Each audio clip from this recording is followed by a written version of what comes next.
पाळीच्या काळामध्ये जर अंगावरनं खूप कमी जात असेल तर त्यावर वेळेवर ट्रीटमेंट करायला हवी।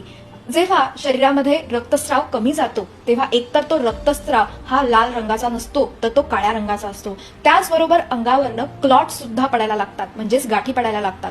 पाळी येताना आणि पुढचे 4 दिवस अतिशय पेन व्हायला लागतं, म्हणजे अगदी पोटात आवळ बसल्यासारखं वाटायला लागतं। तुम्हाला सुद्धा ही लक्षणं दिसून येत असतील तर पुढचे 4 उपाय नक्की करा।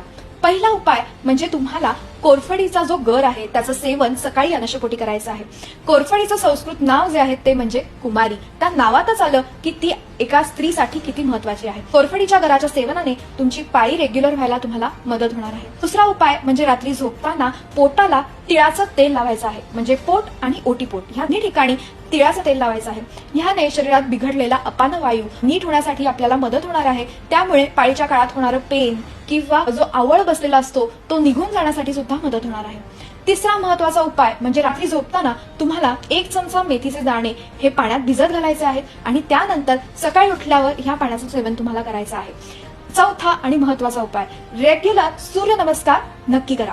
हे 4 उपाय केल्यानंतर तुम्हाला जो येणारा फ्लो आहे तो नक्की चांगला आणि 4 दिवसांचा नक्की होईल।